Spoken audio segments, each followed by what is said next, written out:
Bismillahirrahmanirrahim. Assalamualaikum warahmatullahi wabarakatuh. Alhamdulillahirabbil alamin. Allahumma shalli wa sallim wa barik ala sayyidina Muhammadin wa ala alihi wa sahbihi ajma'in.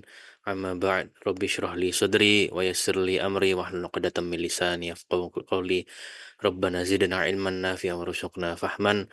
Alhamdulillahirabbil alamin. Pemirsa Al Khilafah Channel dimanapun Anda berada, senang sekali kita kembali bertemu ya di malam kali ini dalam keadaan sehat walafiat, di beberapa tempat dikaruniai hujan. Semoga kita selalu bisa memanfaatkan segala bentuk rahmat karunia-Nya untuk istiqomah di jalan ketaatan. Amin Allahumma amin.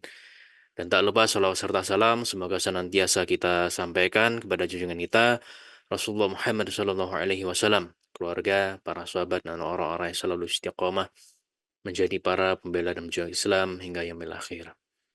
Baik pemirsa Al Khilafah Channel yang dirahmati oleh Allah Subhanahu wa taala, dimanapun Anda berada, malam kali ini kita seperti biasa di Jumat malam kita membahas kajian dengan tema-tema fikih kontemporer, dan untuk kali ini kita akan bahas satu ayat yang spesial ya, yaitu pada momen penciptaan Nabi Adam alaihissalam, yang mana tidak lain tidak bukan adalah di ayat surat Al-Baqarah ayat 30. Nah, yang menjadi pertanyaan, apakah ayat ini dapat atau ayat ini apakah memang dalil yang menunjukkan wajibnya kita menegakkan khilafah. Nah, oleh karena itu, kita akan bahasnya seperti biasa dengan kiai kita, Kiai Haji Siddiq Al-Jawi, dan alhamdulillah beliau telah bergabung bersama dengan kita di ruang virtual ini. Kita sapa beliau terlebih dahulu. Assalamualaikum warahmatullahi wabarakatuh. Kiai, bagaimana kabarnya? Waalaikumsalam warahmatullahi wabarakatuh. Alhamdulillah.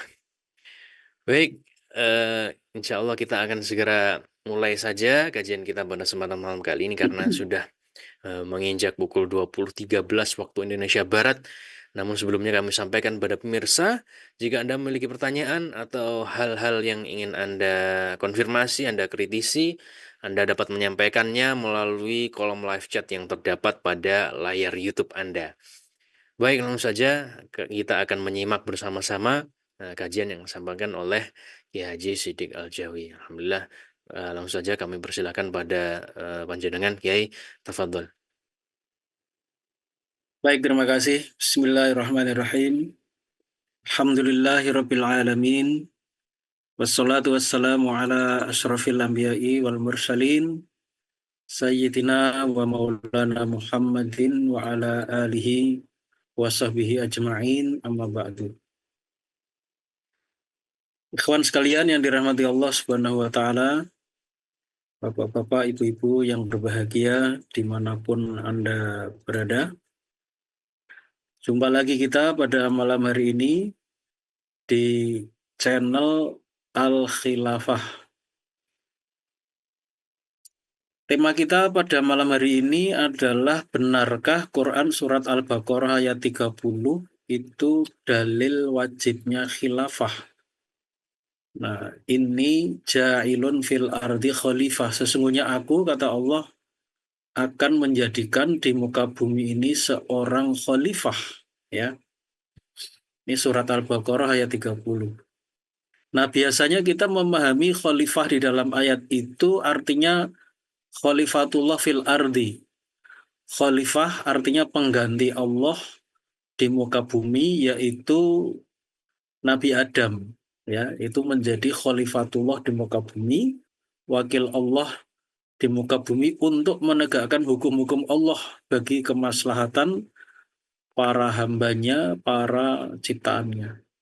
Nah, tetapi apakah ayat ini juga menjadi dalil wajibnya mengangkat seorang khalifah, yaitu pemimpin dari negara khilafah? Ya, negara khilafah adalah bagian dari ajaran Islam mengenai kehidupan bernegara.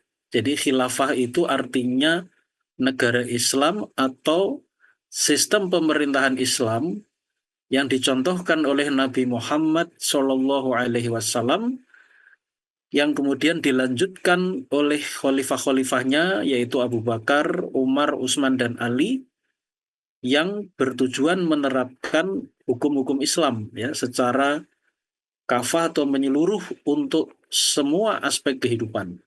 Itulah khilafah, sistem pemerintahan Islam.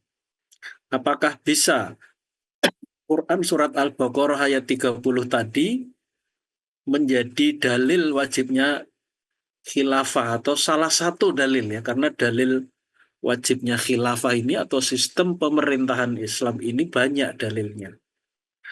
Nah, ini berkaitan dengan beberapa waktu yang lalu di medsos beredar video dari seorang tokoh Gerindra, Pak Romo Syafi'i, yang menyebutkan ayat ini, Quran surat Al-Baqarah ayat 30 ini adalah dalil wajibnya khilafah ya, sehingga beliau mengatakan ya intinya kita jangan alergi, jangan takut dan sebagainya karena ini adalah ajaran Islam khilafah itu. Ya, itu ada video yang beredar demikian ya, kurang lebih maknanya dari Pak Romo Syafi'i ya, yang sekarang menjadi Wakil Menteri Agama ya. Beliau adalah seorang politisi Gerindra dari Sumatera Utara kalau tidak salah beliau.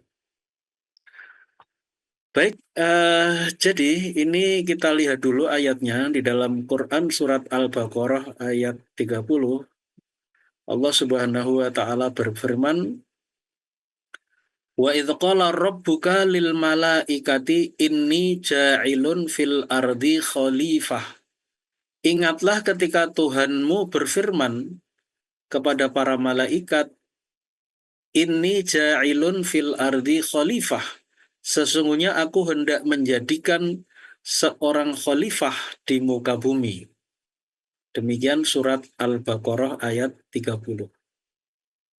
Nah, bagaimana penafsiran dari ayat ini? Nah, salah satu ulama ahli tafsir, yaitu Imam Al-Qurtubi Al-Maliki yang bermadzhab Maliki, Imam Al-Qurtubi ini kemudian menafsirkan ayat ini dengan mengatakan demikian, ya, kutipannya dalam bahasa Arab asli dari kitabnya Al-Jami' li Ahkamil Quran juz 1 halaman 81. Atau kitab ini Al-Jami' li Ahkamil Quran juga sering disebut dengan kitab tafsir Al-Qurtubi. Qala al-Imamul Qurtubi, Imam Al-Qurtubi mengatakan, wa hadhil ayatu aslun fi nasbi imamin wa khalifatin yusma'u lahu wa yuta'u litastami'a bihil kalimatu wa tunaffadhu bihi ahkamul khalifati.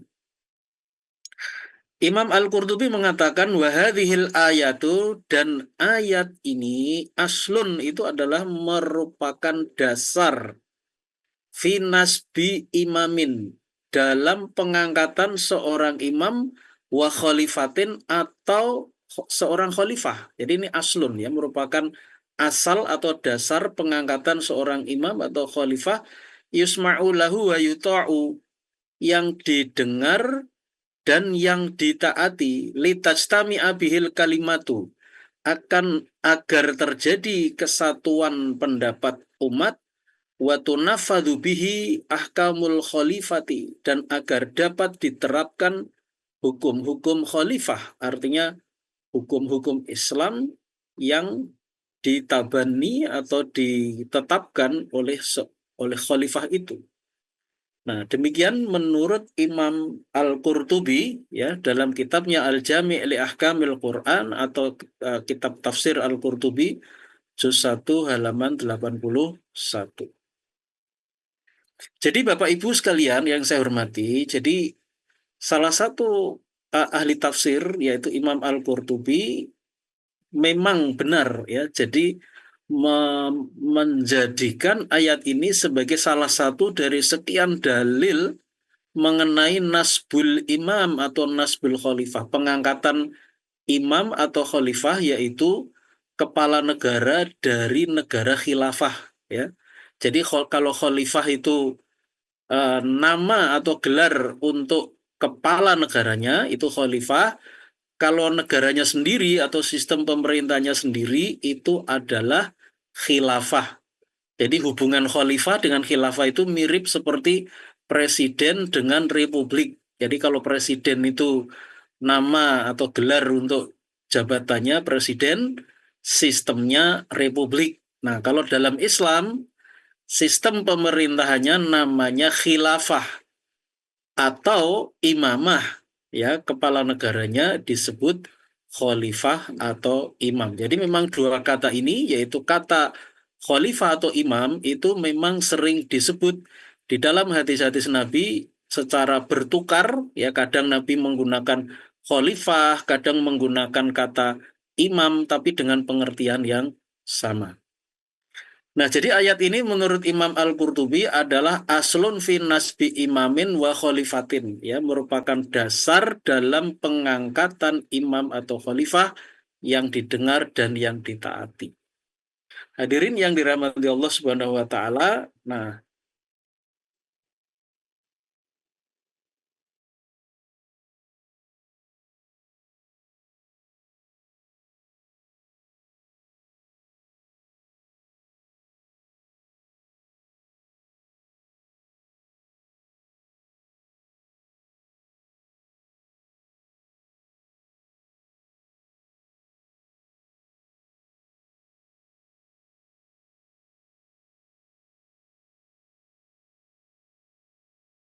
jadi ini ayat ini surat Al-Baqarah ayat 30 ini memang kalau menurut Imam Al-Qurtubi adalah salah satu dalil wajibnya mengangkat khalifah atau imam, ya.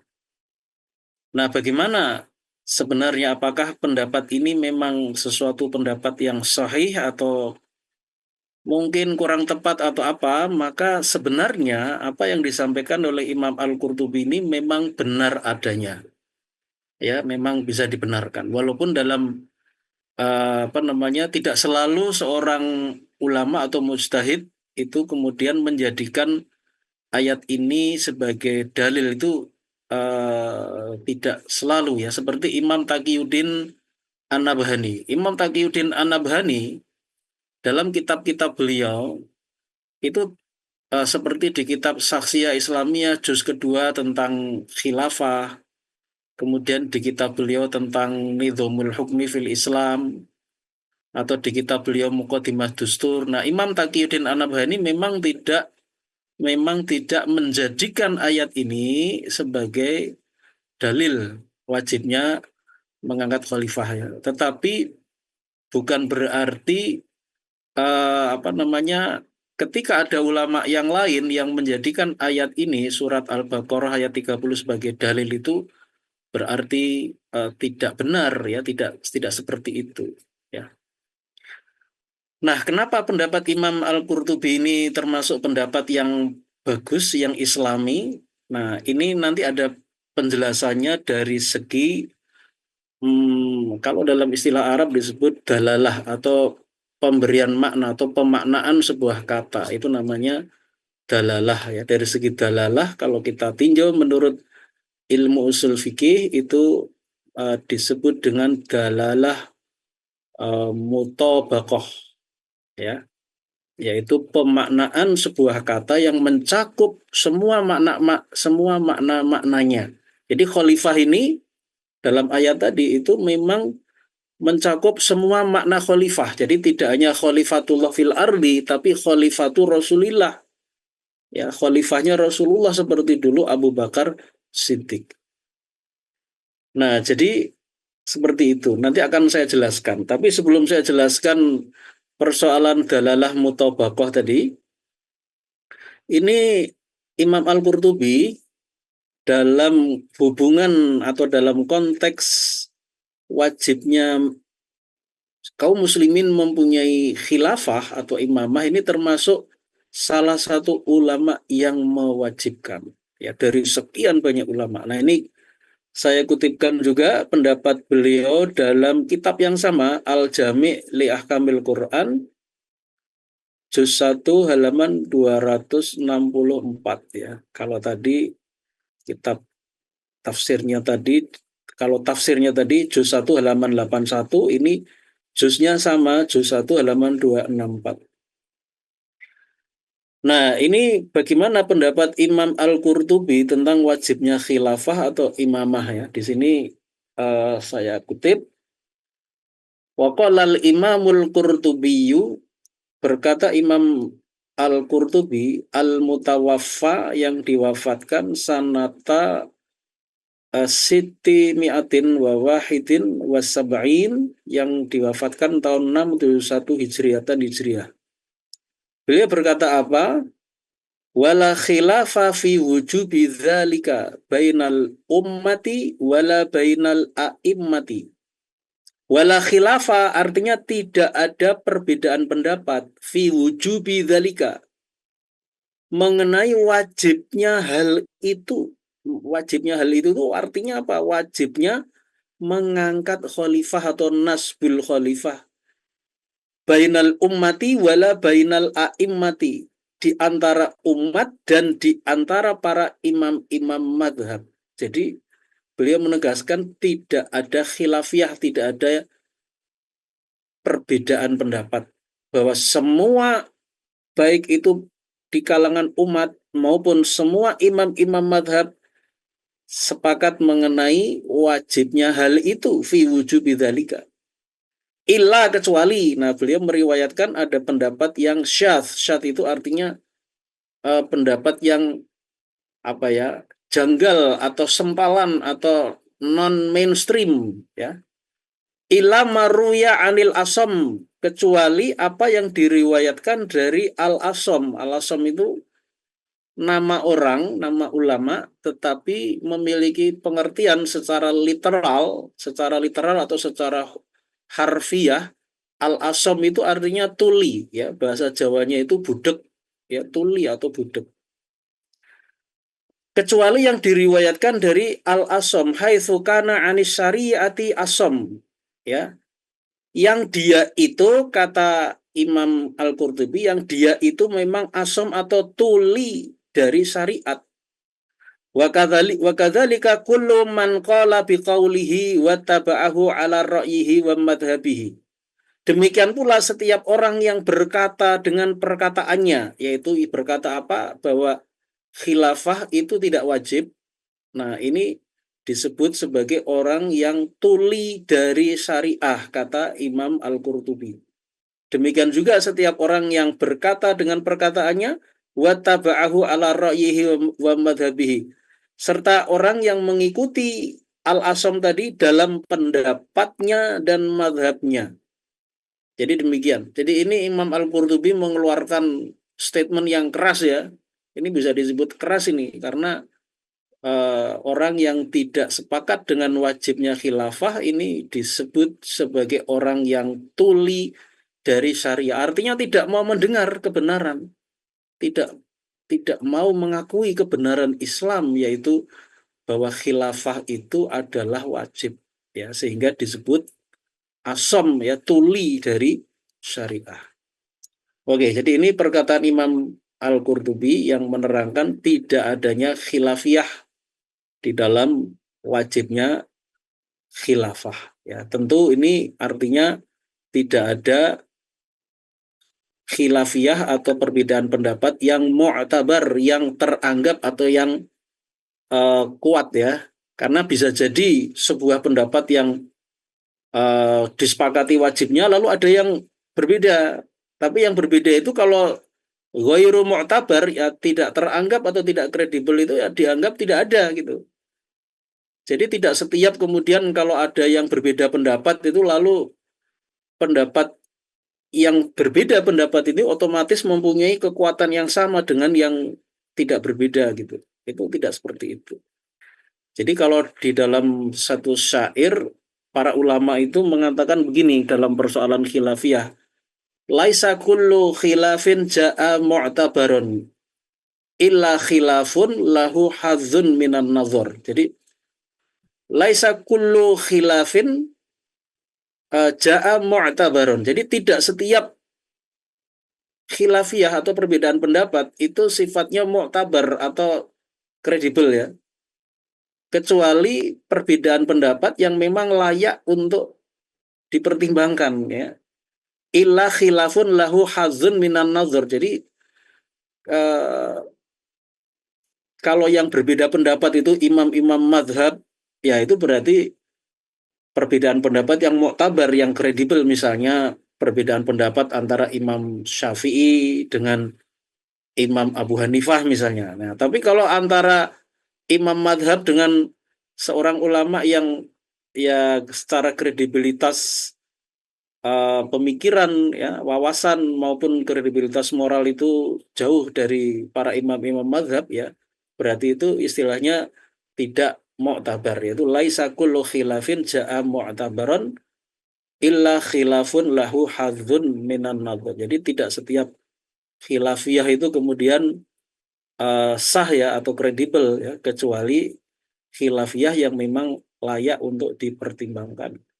Jadi kalau ada yang mengatakan khilafah tidak wajib seperti dari ulama Mesir ya, Syekh Ali Abdul Razik dalam kitabnya Al-Islam wa Usulul Hukmi, ya yang kitab itu intinya tidak menyetujui wajibnya khilafah. Nah, yang kitab ini Al-Islam wa Usulul Hukmi ini karya Syekh Ali Abdul Razik ini kemudian dirujuk oleh semua atau ya hampir semua orang-orang liberal atau sekuler yang menolak khilafah, itu hampir rujukannya itu selalu Syekh Ali Abdul Razik ini.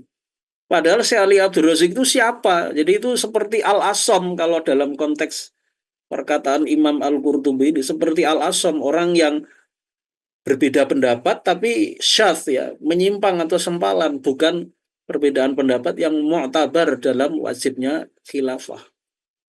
Ya. Oke, jadi kita lanjut kepada pembahasan ayat tadi, surat Al-Baqarah ayat 30 tadi. Itu tadi saya berpendapat memang itu suatu pendapat yang tepat sekali kalau Imam Al-Qurtubi itu menjadikannya sebagai dalil wajibnya mengangkat khalifah. Ini kita akan melakukan analisis wajhul istidlal. Jadi wajhul istidlal itu artinya adalah bagaimana sebuah hukum itu diistimbat atau disimpulkan dari dalil-dalilnya dengan wajah atau dengan cara seperti apa, kaifiat seperti apa. Karena bisa jadi dalilnya sama, tapi seorang ulama itu dalam beristidlal, dalam mengeluarkan hukum bisa berbeda dengan ulama yang lain, ya walaupun ayatnya sama atau hadisnya sama. Jadi bisa jadi istidlalnya itu berbeda secara kaifiat. Ya, istidlal itu kalau menurut Syekh dalam kitab ini Al-Istidlal Bidzonni fil Aqidah, ya karya Syekh Fathi Salim. Apa itu arti istidlal? Al-istidlal huwa, jadi istidlali menurut Syekh Fathi Salim dalam kitabnya Al-Istidlal Bidzonni fil Aqidah. Al-istidlal itu artinya kaifiyatu istikhrajil hukmi minad dalil.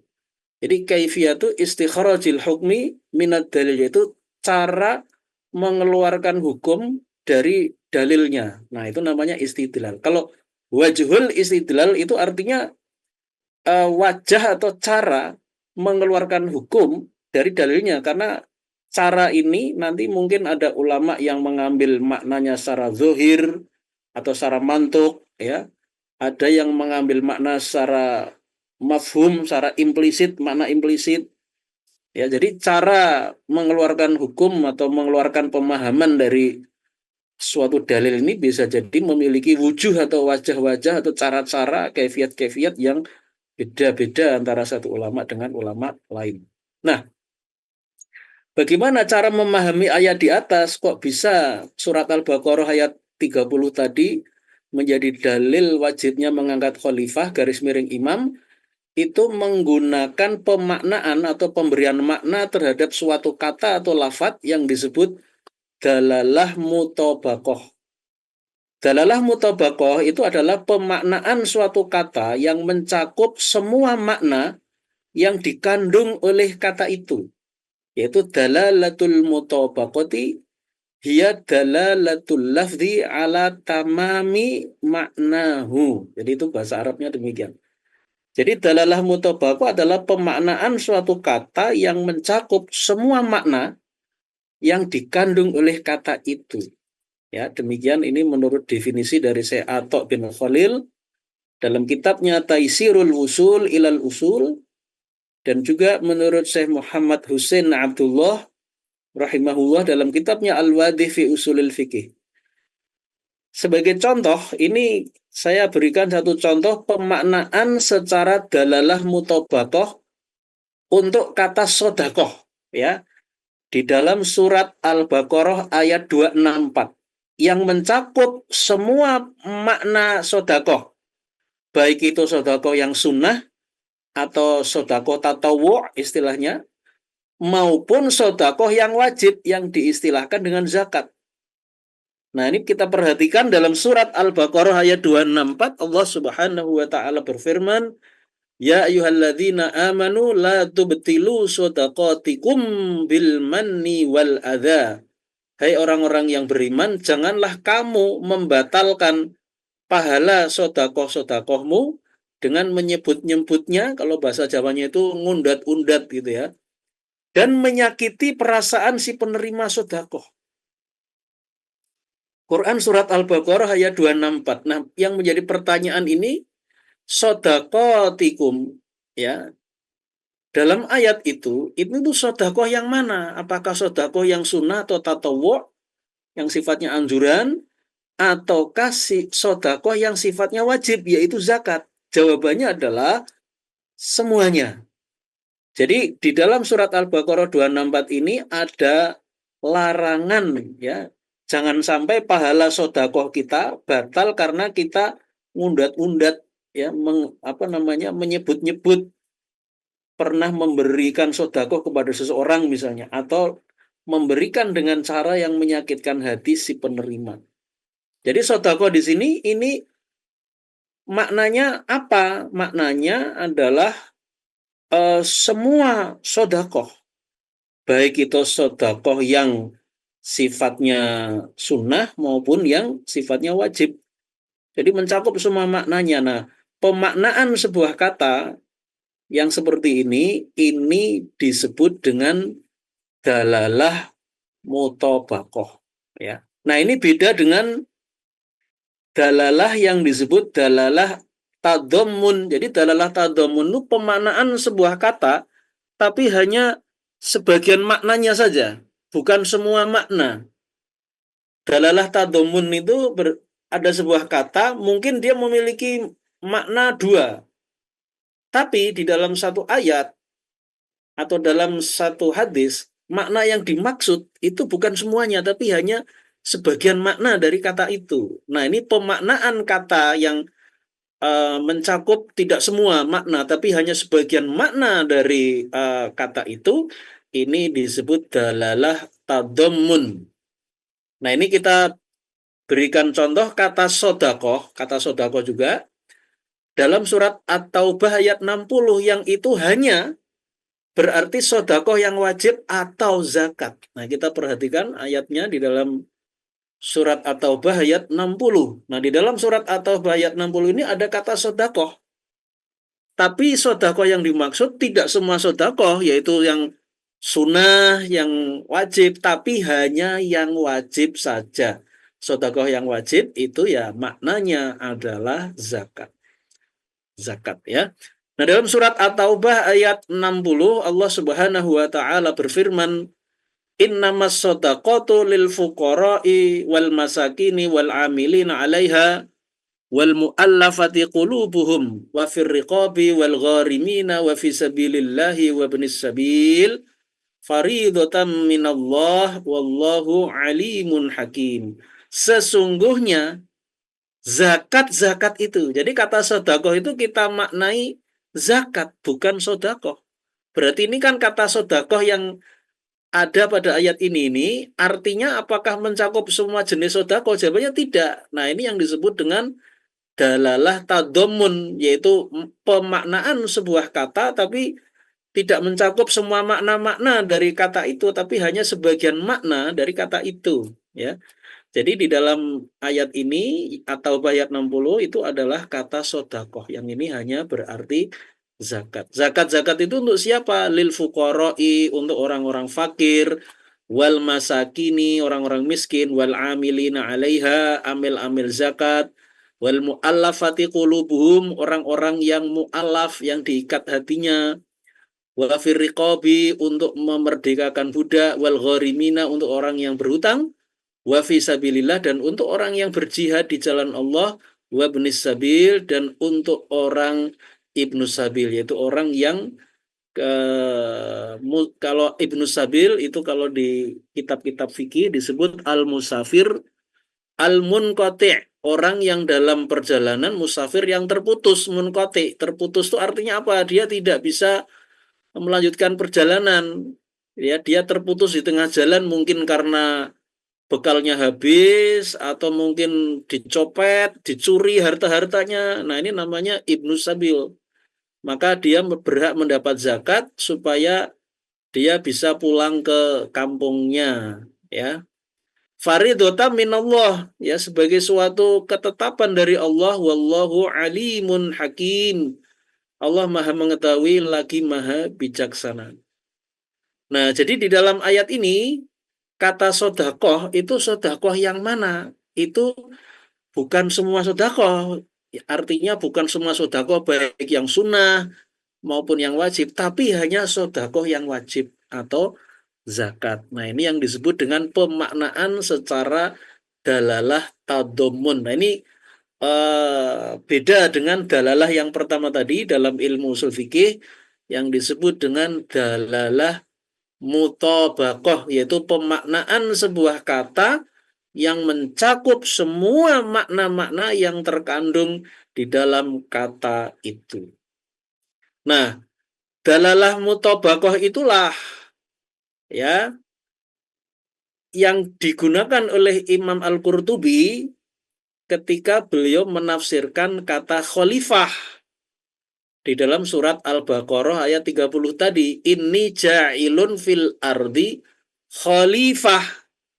Nah, khalifah itu maknanya apa? Nah, Imam Al-Qurtubi itu berarti memaknai kata khalifah itu tidak hanya khalifatullah fil ardi, yaitu Nabi Adam atau manusia itu adalah khalifatullah, pengganti Allah, ya, atau wakil Allah untuk mengelola bumi ini dengan hukum-hukum Allah. Itu tidak hanya khalifatullah fil ardi secara umum, tetapi juga mencakup makna yang lain dari khalifah, yaitu pengganti Rasulullah di dalam menjalankan sistem pemerintahan Islam yang namanya khilafah. Jadi pemaknaan yang digunakan oleh Imam Qurtubi ini adalah pemaknaan atau pemberian makna terhadap suatu kata yang disebut dengan dalalah mutabaqah. Karena apa? Karena kata khalifah dalam ayat itu berarti mencakup semua makna khalifah. Yang pertama itu memiliki makna khalifatullah fil ardi, yaitu pengganti atau wakil Allah di muka bumi dengan menerapkan hukum-hukum Allah.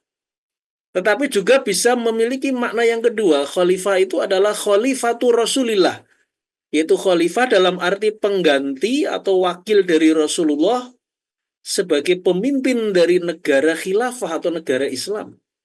Seperti dulu Khalifah Abu Bakar Siddiq, Khalifah Umar bin Khattab, Khalifah Utsman, Khalifah Ali, dan seterusnya. Jadi itulah bagaimana Imam Al-Qurtubi kok bisa menafsirkan ini ja'ilun fil ardi khalifah. Kenapa khalifah itu mencakup juga khalifah dalam arti pemimpin dari negara khilafah? Karena beliau menggunakan dalalah mutabaqah atau pemaknaan sebuah kata yang mencakup semua makna-makna yang terkandung di dalam kata itu.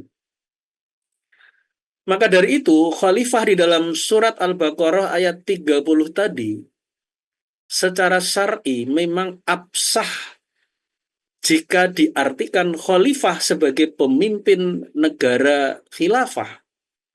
Ya, jadi kata khalifah dalam Quran surat Al-Baqarah ayat 30 tadi tidak tepat kalau kita membatasi hanya sebagai khalifatullah fil ardi semata.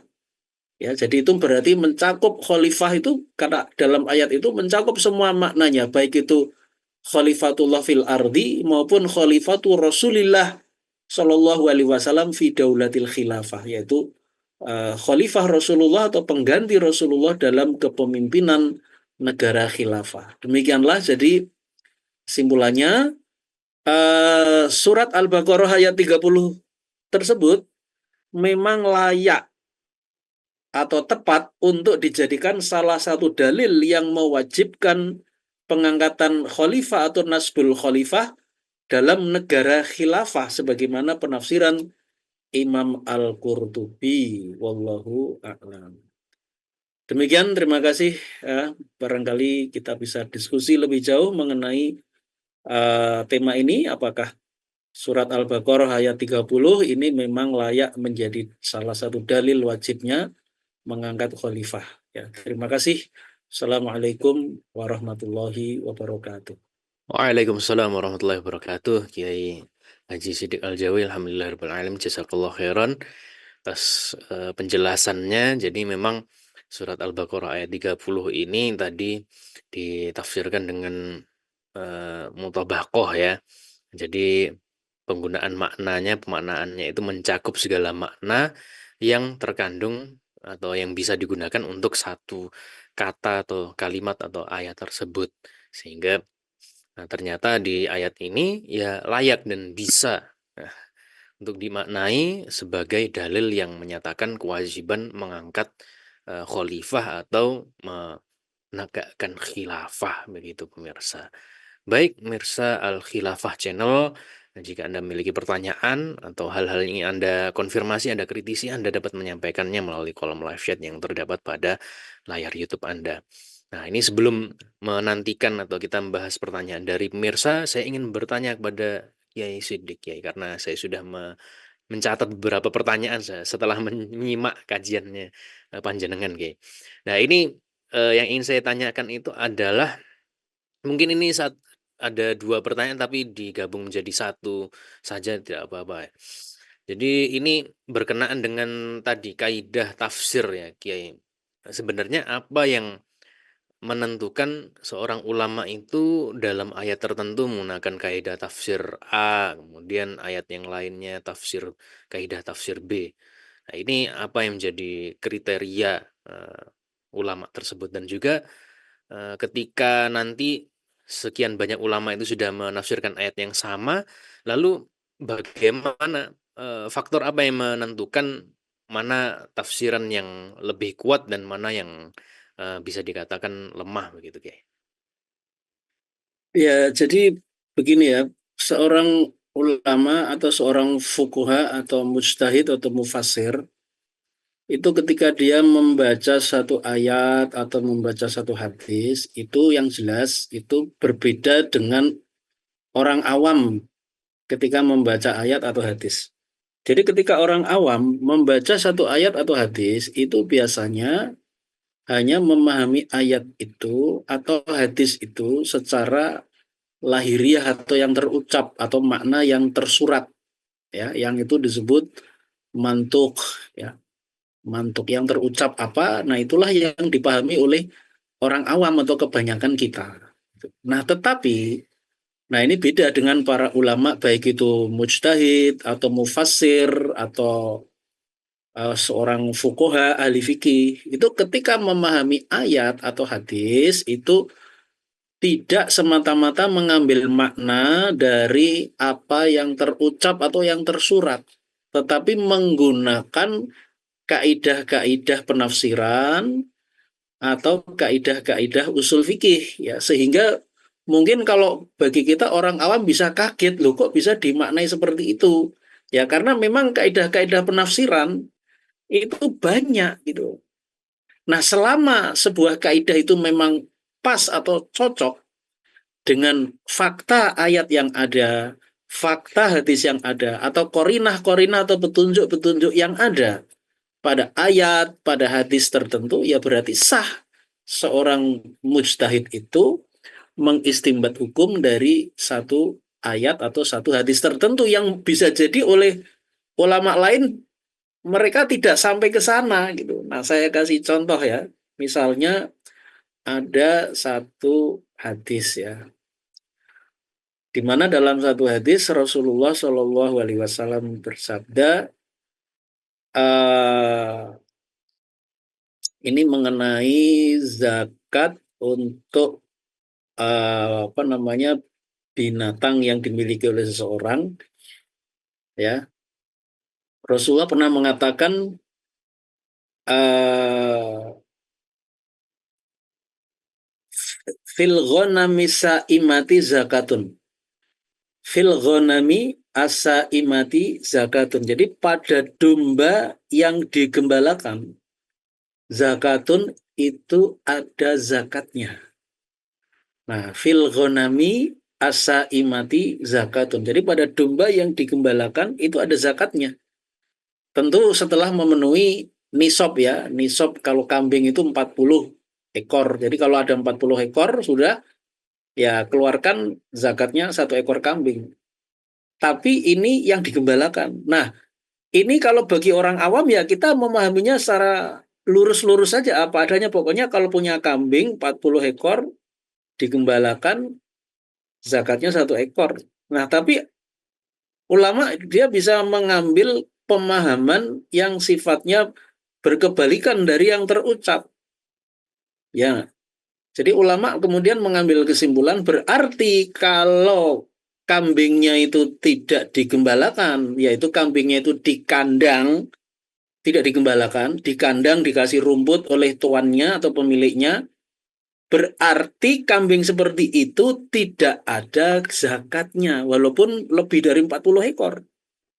Nah, ini kan mungkin bagi orang awam, loh kok bisa ya? Nah, itulah yang disebut dengan mafhum mukhalafah, yaitu eh, pengertian dari suatu ayat atau hadis yang maknanya itu berkebalikan dengan makna yang tersurat atau terucap. Jadi ada makna implisit, makna yang tidak sorih, tidak tertulis, tidak terucap, yang merupakan kebalikan dari makna yang terucap atau tersurat. Ya, nah jadi kalau orang awam memahaminya ya pokoknya kalau ada orang punya kambing digembalakan 40 ekor zakatnya 1 ekor sudah. Tapi bagi ulama, oh berarti kalau kambingnya itu tidak digembalakan di tempat gembalaan umum ya, tapi di kandang, nah berarti itu hukumnya sebaliknya tidak ada zakatnya. Nah, jadi ini memang apa namanya begitulah ya. Jadi kalau saya umpamakan itu seorang ulama, seorang mufassir atau mustahid itu dia memiliki perangkat-perangkat atau alat-alat intelektual yang banyak, yang berupa kaidah-kaidah penafsiran itu, yang ini tidak dimiliki oleh orang awam. Jadi orang awam memahami ayat atau hadis ya polos-polos saja gitu ya. Tapi bagi para ulama dia memiliki alat-alat intelektual yang bermacam-macam ya. Contohnya memahami suatu ayat itu mungkin bisa mantuknya yang terucap, mungkin bisa mafhumnya yang tidak terucap atau mana implisitnya. Nah, mana implisit atau mafhum itu ada juga mafhum mukhalafah, pengertian implisit yang berkebalikan dengan makna terucap atau tersurat. Ada juga mafhum muwafaqah yang sejalan. Jadi pengambilan makna implisit tapi sejalan dengan makna eksplisit yang terucap dan bermacam-macam. Ini adalah perangkat-perangkat intelektual yang dimiliki oleh ulama ini yang kemudian digunakan untuk memahami suatu ayat atau hadis. Yang penting kaidahnya itu begini, meskipun perlu juga kita pahami bahwa untuk menggunakan sebuah alat intelektual atau kaidah tadi, itu juga ada dawabitnya, ada rambu-rambunya. Nah, gitu. Nah, rambu-rambu itu selama diikuti dengan disiplin oleh seorang mujtahid atau mufasir, ya sah dia menggunakan alat-alat intelektual tadi berupa kaidah-kaidah penafsiran sehingga menghasilkan pemahaman-pemahaman yang mungkin tidak ditangkap atau tidak digali oleh orang awam. Nah, sebagai contoh misalnya ada satu kitab tentang kaidah-kaidah penafsiran ya, Al-Qawaidul Hisan fi tafsiril Quran ya. Al-Qawaidul Hisan fi tafsiril Quran karangan saya Muhammad Said. Jadi itu kitab itu judulnya seperti tadi Al-Qawaidul Hisan fi tafsiril Quran. Jadi itu berupa kaidah-kaidah tafsir Quran. Nah, kitab itu sangat recommended sudah diterjemahkan ya. Itu bisa menjadi satu contoh alat-alat yang tadi saya sebut peralatan intelektual ya atau kaidah-kaidah untuk bisa menafsirkan Quran. Terima kasih. Baik. Kiai, jazakallah khairan. Tadi ada satu yang mungkin saya belum mendapatkan poinnya, Kiai, yaitu berkenaan dengan eh, ulama-ulama ini ketika sudah terpublish ya berbagai macam tafsir yang dikeluarkan oleh berbagai macam ulama, misalnya tentang satu ayat tertentu. Nah, ini bagaimana kemudian para ulama ini menyepakati atau menentukan, oh ini tafsir yang lebih kuat dan ini tafsir yang tidak lebih kuat. Nah, ini bagaimana? Ya, jadi apa namanya, banyak cara untuk bisa melakukan evaluasi atau tinjauan kritis atau analisis kritis terhadap tafsiran-tafsiran para ulama itu. Ya, ada sejumlah standar-standar baku yang itu dijadikan batu uji atau standar penilaian karya-karya tafsir ya. Sebagai contoh bahwa begini, bahwa Al-Quran itu kan diturunkan oleh Allah menggunakan bahasa Arab. Ya, maka dari itu modal dasar seorang ulama menafsirkan Quran itu adalah modal dasarnya adalah modal dasar atau persyaratan bahasa Arab. Jadi bahasa Arab itu yang menjadi penafsir dari ayat-ayat Quran. Itu yang pertama. Kemudian yang kedua, di dalam Al-Quran itu ada ayat yang mengatakan bahwa Rasulullah itu adalah pihak yang diberi amanah langsung oleh Allah untuk menjelaskan Quran. Ya, di dalam surat An-Nahl ayat 44. Dalam surat An-Nahl ayat 44 itu Allah Subhanahu wa taala berfirman, A'udzu billahi minasyaitonir rajim. Bismillahirrahmanirrahim. Wa anzalna ilaika dzikra litubayyana lin-nasi ma nuzzila ilaihim.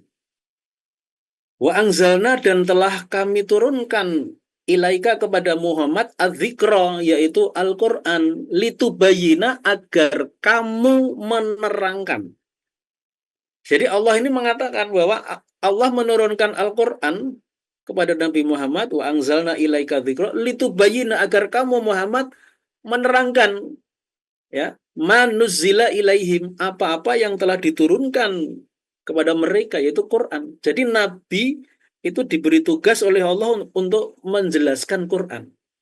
Jadi yang pertama tadi untuk menafsirkan Quran, modal dasarnya itu atau alat penafsirannya itu yang pertama adalah bahasa Arab, karena secara faktual Al-Quran itu memang berbahasa Arab.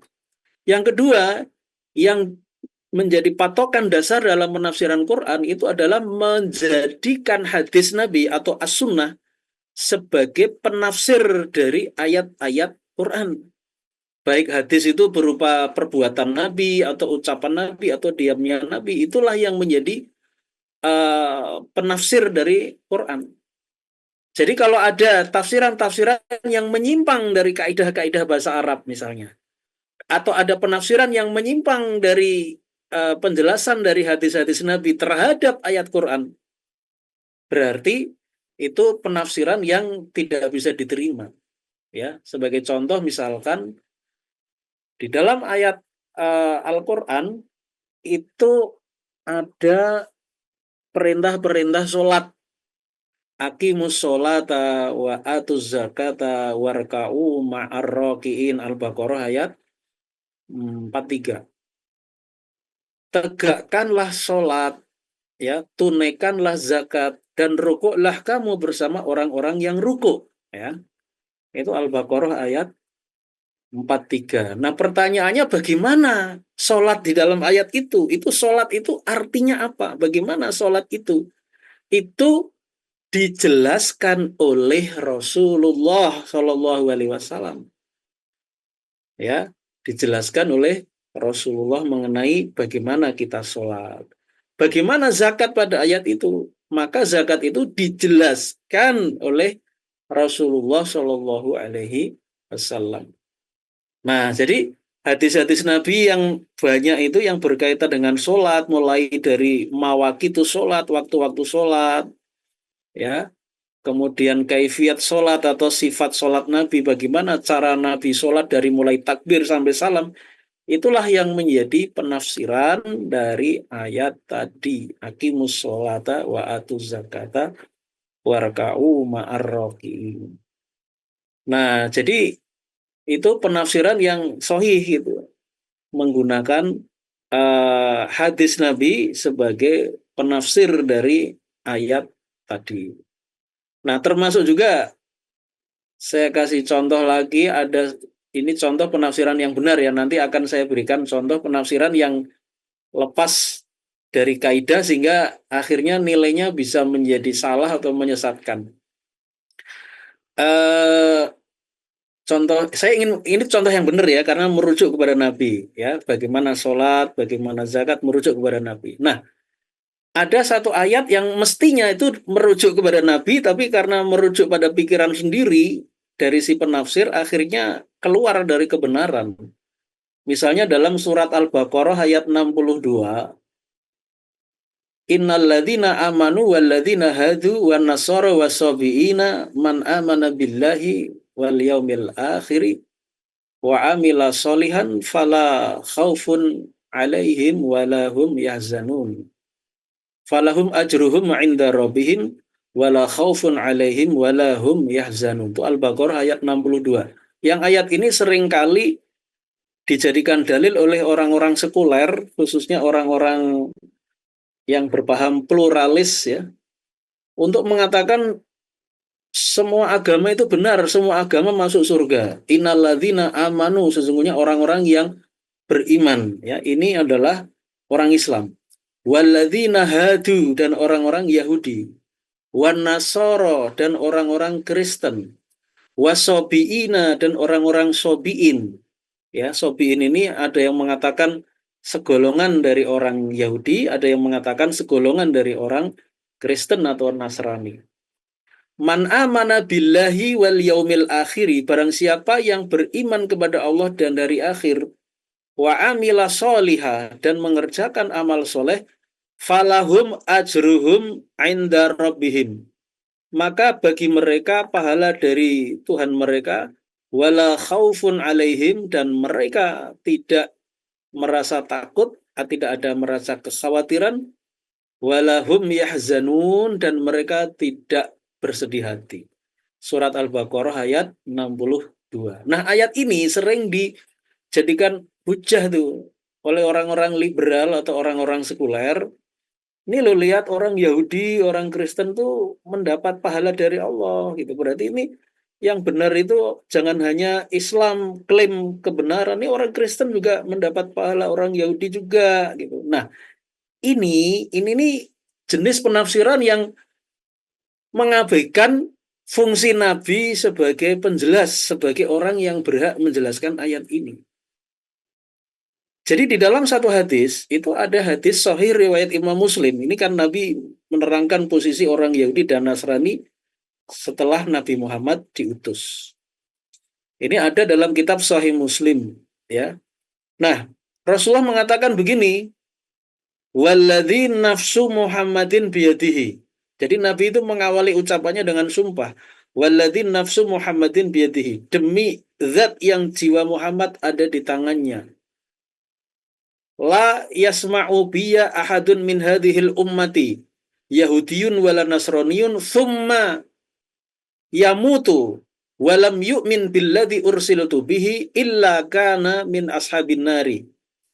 Jadi Rasulullah bersumpah demi zat yang jiwa Muhammad ada di tangannya, tidaklah ada yang mendengar tentang aku, kata Nabi. Tidak ada yang mendengar tentang aku. Seseorang, baik dia orang Yahudi maupun orang Nasrani dari umat ini, kemudian dia mati tetapi tidak beriman dengan apa yang aku diutus dengannya, maka kalau dia tidak beriman, Yahudi dan Nasrani tidak beriman, illa kana min ashabinar, pasti dia akan menjadi penghuni neraka. Ini rawahu Muslim, diriwayatkan oleh Imam Muslim. Jadi Rasulullah itu menerangkan kondisi orang-orang Yahudi, orang-orang Nasrani ketika tidak beriman kepada risalah Islam yang dibawa oleh Nabi Muhammad, kalau sudah mendengar ada Nabi namanya Muhammad, sudah mendengar risalah Quran, tapi orang Yahudi atau Nasrani itu tidak beriman, Nabi mengatakan dia akan masuk neraka. Nah, jadi kalau kita kaitkan hadis ini dengan ayat tadi, berarti pengertian yang benar itu adalah ayat tadi orang-orang Yahudi dan Nasrani dan sebagainya itu yang disebut dia itu mendapat pahala dari Allah falahum ajruhum inda rabbihim itu adalah orang-orang Yahudi dan Nasrani sebelum Nabi Muhammad diutus.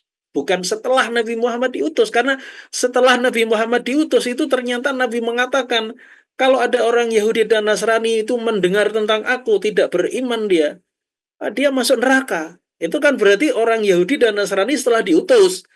Berarti ayat tadi, innalladzina amanu walladzina hadu wan nasoro wasobiin, orang-orang Yahudi, Nasrani, Sobiin itu yang dimaksud adalah mereka-mereka sebelum ya yang hidupnya itu sebelum Nabi Muhammad diutus dengan syarat ya masih murni ya bukan mengikuti Taurat atau Injil yang sudah menyimpang masih murni gitu.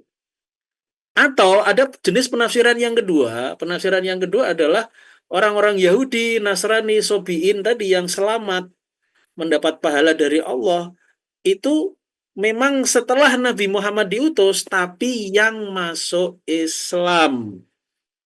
Itu. Jadi maknanya begini, innalladzina amanu, sesungguhnya orang-orang yang beriman yaitu orang Islam. Walladzina hadu, dan orang-orang Yahudi, tapi yang kemudian masuk Islam.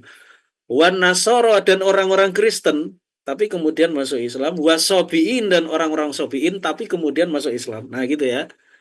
Man amana billah wal yaumil akhir, barang siapa yang beriman kepada Allah dan hari akhir, wa amila solihan, dan mengerjakan amal soleh, falahum ajruhum inda rabbihim, maka bagi mereka pahala dari Tuhan mereka, kemudian wala khaufun alaihim, mereka tidak ada rasa kekhawatiran, wala hum yahzanun, dan mereka tidak bersedih hati. Ini Al-Baqarah ayat 62. Jadi ayat ini tuh berarti kalau kita ingin memahami secara benar, ya merujuklah kepada Nabi Muhammad SAW. Nabi sendiri mengatakan orang Yahudi dan Nasrani yang mendengar tentang Nabi Muhammad tapi tidak beriman, dia masuk neraka gitu loh.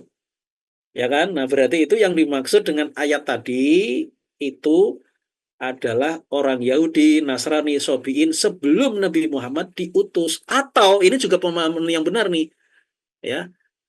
Atau mereka-mereka itu adalah yang setelah Nabi Muhammad diutus, tapi yang masuk Islam. Nah, gitu pemahamannya itu yang benar seperti itu. Jadi ayat ini ketika ditafsirkan terlepas dari konteks hadis Nabi, ini akhirnya lihat agama selain Islam.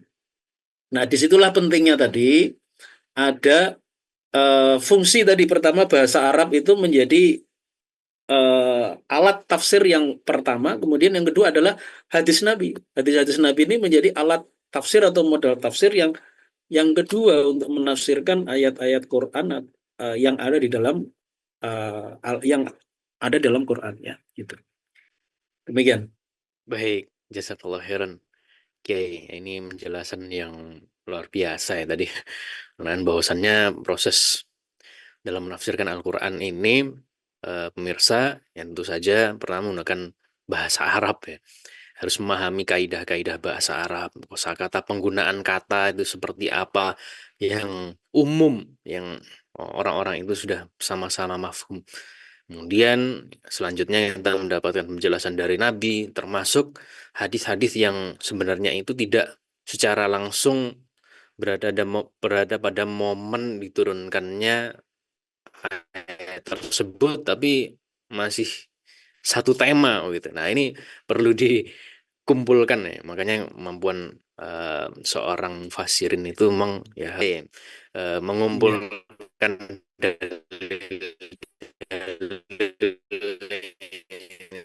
luar biasa. Bisa jadi memang ketika menjumpai. Ini jadi mutarnya agak tendangan pisang dulu kayak.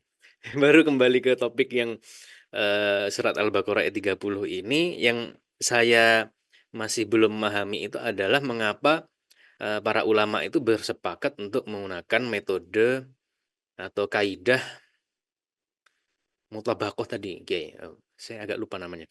Itu Dalalah dalalah mutabakoh. mutabakoh. Nah, ini apa yang Ya. menyebabkan para ulama itu bersepakat ini metode yang kuat, paling kuat untuk menafsirkan ayat surat Al-Baqarah ayat 30 ini bandingkan dengan yang lainnya. Ya, jadi perlu dipahami bahwa eh, para ulama itu ketika dia menafsirkan Quran, walaupun ayatnya sama, ya kalau untuk hadis juga bisa jadi hadisnya sama, kenapa kok bisa hasilnya berbeda gitu ya? Nah itu bisa jadi karena memang kaidah yang dipakai penafsirannya itu kaidah-kaidah yang tidak sama. Jadi kaidahnya sendiri juga berbeda kaidah. Nah tadi saya katakan ada kaidah-kaidah dalam bahasa Arab, ya. Nah, kaidah-kaidah itu sendiri itu sebenarnya adalah hasil ijtihad juga. Nah, itu yang jadi pelik gitu artinya. Karena kadang-kadang seorang ulama itu dia menciptakan kaidah yang kemudian dia gunakan untuk menafsirkan suatu ayat atau suatu hadis.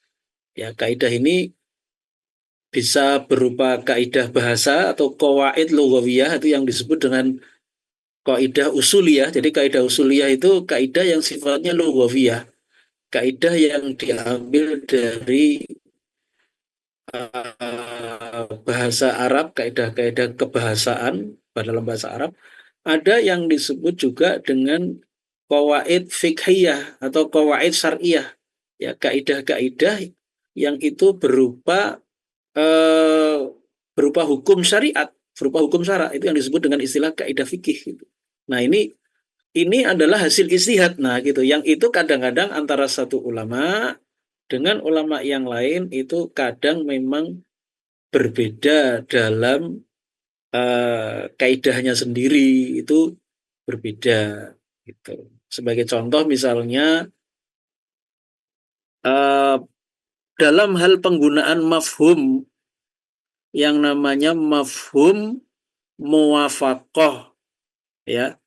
Mafhum muwafaqah itu sendiri itu ada sebagian ulama yang menggunakan, sebagian tidak gitu. Madhab Zohiri itu contoh satu kelompok yang tidak menggunakan mafhum muwafaqah. Sementara ulama yang lain itu menggunakan mafhum muwafaqah dipakai, mafhum mukhalafah dipakai. Gitu. Saya kasih contoh ya tafsiran ayat atau hadis ya. Dalam ini hadis ya dalam satu hadis. Dalam satu hadis Rasulullah Shallallahu Alaihi Wasallam mengatakan innal mar'ata tusta'maru fi zawajiha wa idnuha sumtuha. Jadi seorang perempuan itu harus ditanyai lebih dulu mengenai urusan pernikahan dia dengan seorang laki-laki, ya. Dan izin dari perempuan itu adalah dengan diamnya dia. Ini hadis sahih riwayat Imam Al-Bukhari.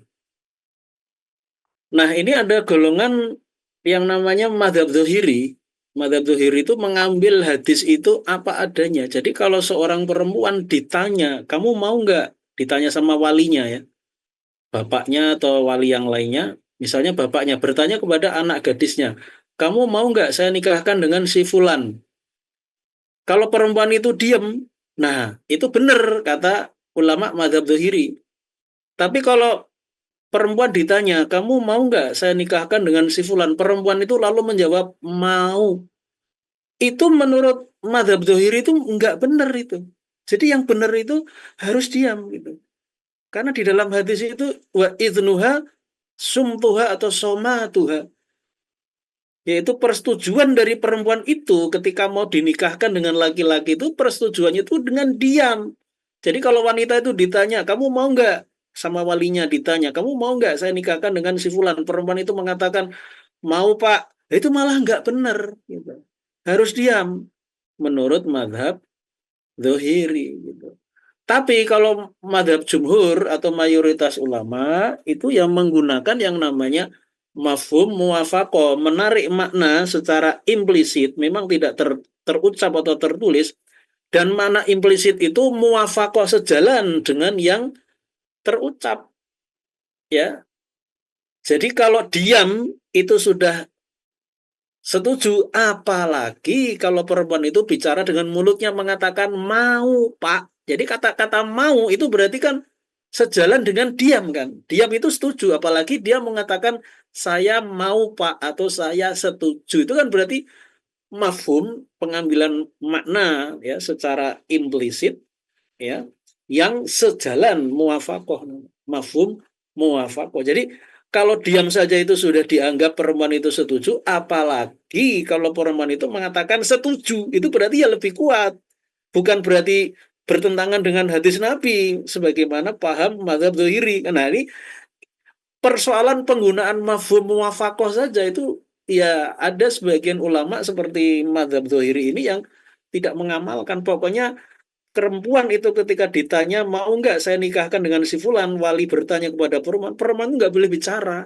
Kalau bicara malah keliru. Nah ini nih yang seperti ini kan perbedaannya bukan perbedaan pendapat saja, tapi perbedaan dalam hal kaidah-kaidah yang dipakai untuk mengambil atau menyimpulkan sebuah pendapat. Saya kasih contoh lain, misalnya penggunaan kias itu juga. Kalau jumhur ulama kan mengatakan sumber hukum Islam itu ada Al-Quran, hadis, ijma, kias ya. Tapi ada kelompok-kelompok yang tidak menggunakan kias atau yang disebut dengan nufatul kias. Ya contohnya madhab Zuhiri juga. Madhab Zuhiri itu juga dia termasuk satu kelompok yang dia tidak menggunakan kias dalam penyimpulan hukumnya. Nah jadi ini akhirnya beda hasilnya nanti dengan ulama-ulama lain yang menggunakan kias gitu. Nah, jadi ini yang apa namanya? Saya kira ini sebagian jawaban saya mungkin belum lengkap ya untuk menjawab pertanyaan tadi. Kenapa kok ulama itu bisa beda-beda dalam penafsiran ayat atau penafsiran sebuah hadis ya karena mereka menggunakan kaidah-kaidah dalam menafsirkan yang kaidah-kaidah itu sendiri juga sebenarnya adalah hasil ijtihad gitu. Artinya bisa jadi ada satu kaidah yang dipakai oleh ulama lain tapi dipakai oleh satu ulama tapi tidak dipakai oleh ulama yang lain. Sehingga ini akhirnya menimbulkan ragam pendapat yang berbeda-beda di dalam khazanah pemikiran Islam. Demikian. Baik, ya Haji Sidik Al-Jawi, alhamdulillah alamin. Jazakallah khairan. Ya ini sekelumit, masih sekelumit karena memang ini hanya sekian belas menit penjelasan dari beliau yang mana bisa jadi kita untuk mengkajinya secara lengkap ya perlu waktu berbulan-bulan, bertahun-tahun ya. Ya, Masya Allah, Alhamdulillah kita diberikan kesempatan kemudian untuk mengakses ilmu dan thaqafah ini melalui online begitu pemirsa. Alhamdulillahirrahmanirrahim. Ya, mungkin di topik khusus ini saya cukupkan dulu. Saya akan masuk ke dalam sesi tanya jawab yang disampaikan sudah oleh pemirsa, yaitu berkenaan dengan ya kalau dalam ayat ini kan yang memang secara tersurat itu adalah kata khalifah ya atau kata khilafah. Nah, ini bagaimana Kiai berkenaan dengan jabatan yang ada di bawahnya, yaitu adalah gubernur, wali kota, bupati ya, mengingat ya apa namanya sebentar lagi ini kita juga akan ada kontestasi politik di masyarakat. Nah, ini bagaimana Kiai hukumnya kita memilih pemimpin yang jabatannya di bawahnya ini. Kalau kemarin sempat dibahas yang atas, nah ini yang bawahnya bagaimana Kiai? Jadi kalau dalam Islam jabatan-jabatan kepala daerah di bawah khalifah atau kepala negara dalam Islam ya seperti gubernur dan sebagainya itu diangkat oleh khalifah, bukan dipilih oleh rakyat di provinsi tertentu gitu. Contohnya seperti Mu'adz bin Jabal. Mu'adz bin Jabal itu sahabat Nabi yang menjadi gubernur di Yaman. Gubernur atau istilah Islamnya wali ya, pernah menjadi wali atau gubernur di provinsi Yaman. Bagaimana Mu'adz itu kok bisa menjadi gubernur Yaman? Apakah dipilih oleh rakyat setempat melalui pilkada? Jawabannya tidak. Gubernur itu kalau dalam Islam itu bukan dipilih lewat pilkada oleh rakyat setempat, tapi dipilih atau diangkat oleh kepala negara. Nah, inilah perbedaan antara Islam dengan sistem yang berlaku sekarang. Jadi kalau sistem yang berlaku sekarang, pengisian jabatan-jabatan kepala daerah, baik kepala daerah tingkat satu provinsi maupun di bawahnya kabupaten, kota, itu cara pengisiannya itu dengan pilkada, dengan melalui pemilihan umum pada provinsi atau kabupaten garis miring kota. Jadi penduduknya yang memilih. Kalau dalam Islam nggak begitu. Dalam Islam itu pengisian jabatan-jabatan kepala daerah bukan dipilih oleh rakyat setempat, tetapi diangkat oleh kepala negara di pusat, yaitu khalifah. Nah, jadi yang menjadi pertanyaan itu ngapain kita ini buang-buang duit triliunan hanya untuk melakukan suatu prosedur politik yang tidak dicontohkan oleh Rasulullah Shallallahu Alaihi Wasallam. Pengisian jabatan kepala daerah dalam Islam itu bukan melalui pilkada oleh rakyat atau penduduk setempat, melainkan dengan cara diangkat oleh kepala negara. Itulah Islam. Ya, demikian. Baik, jazakallah khairan. Ya, ini ya cukup singkat tapi insya Allah sudah mewakili seluruhnya ya. Bahwa dalam Islam itu pemilihan kepala daerah itu dilakukan oleh khalifah ya. Diangkat tunjuk oleh khalifah yang kemudian orang-orang yang diamanahi ini ya menjadi pemimpin di daerah yang dituju tersebut. Ya, sementara kalau sekarang ya pemilihan melalui pilkada ya, yang mana tadi disampaikan oleh beliau ya menghabiskan banyak sekali uang. Masya Allah. Ya, jadi insya Allah semoga mewakili ya jawaban yang diharapkan begitu ya. Baik, pemirsa Al-Khilafah Channel yang dirahmati oleh Allah Subhanahu wa taala, kita sudah memasuki penghujung kajian kita ini ya. Jadi pemirsa masih belum ada pertanyaan lagi. Oleh karena itu mungkin kita anggap sudah tercukupi ya untuk topik-topik di malam kali ini. Mungkin dari Ki Sidik ada yang ingin disampaikan sebagai closing Baik, statement. terima kasih. Jadi kajian kita pada malam hari ini adalah mengkaji Quran surat 30, ini ja'ilun fil ardi khalifah. Apakah memang layak menjadi salah satu dalil dari sekian dalil wajibnya mengangkat khalifah, yaitu kepala negara di dalam negara khilafah? Jawabannya adalah bahwa memang tepat atau memang layak ayat ini, yaitu Quran surat Al-Baqarah ayat 30, itu memang layak atau tepat untuk dijadikan salah satu dalil dari sekian dalil yang mewajibkan khilafah, dengan alasan kata khalifah di situ, ini ja'ilun fil ardi khalifah, itu mencakup semua makna khalifah, baik khalifatullah fil ardi ya maupun khalifatu Rasulillah ya. Sehingga berdasarkan dalalah mutabakoh, pemaknaan sebuah kata yang mencakup semua makna-maknanya, maka ayat tadi memang layak untuk menjadi salah satu dalil wajibnya khilafah. Ya, demikian. Terima kasih. Baik, syukran katsir sekali lagi pada Kiai Haji Sidik Al-Jawi telah bersama kita.